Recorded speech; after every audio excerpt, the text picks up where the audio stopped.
It was Friday night. Washington opened the vault. You're watching TimesXP. My name is Vrityatri, and all of a sudden, the Epstein case, it is alive again. Not whispered, not buried, dumped, and that too in bulk. Nearly 4,000 files and photographs.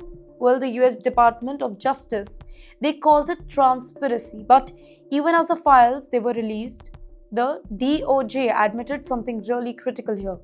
This disclosure is still incomplete. Yes, can you imagine that?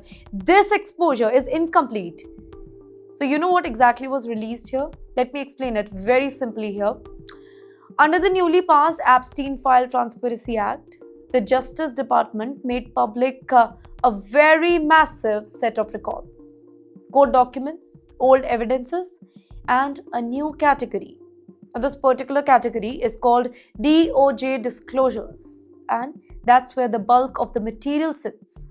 Here's the headline number, ladies and gentlemen, nearly 4,000 files. But here's the detail most people missed. Almost 80% of them, they are photographs, not emails, not confessions, not a client list.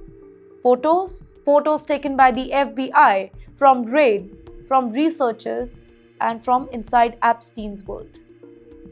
Then comes location 1, New York City, Epstein's infamous Manhattan townhouse, a mansion described by investigators as a hub of power, privilege, and secrecy. Nearly 1,500 photographs from this particular property alone.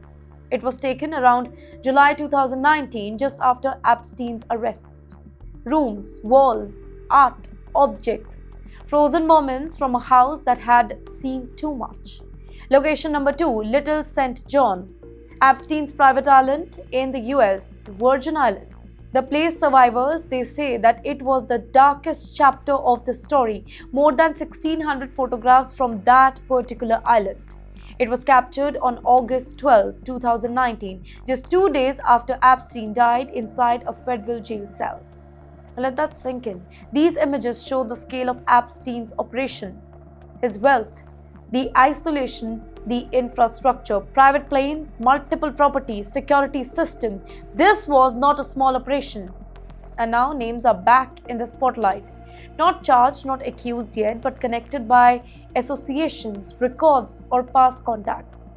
Figures from politics, entertainment, global royalty. Michael Jackson, Bill Clinton, wealthy Gulf royals. Important reminder is this.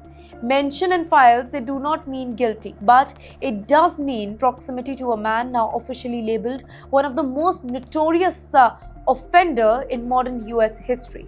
But you know why people are angry?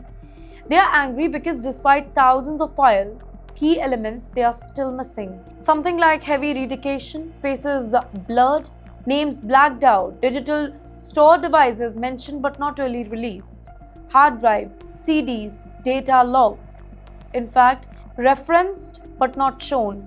And the biggest absence of all, no verified list of clients, no clear map of accountability, no final answers. The DOJ insists that this is a progress. They say that the release fulfills legal requirements. They say that more material may follow, and they say that the system is working. But critics, they push really hard, and that too really back.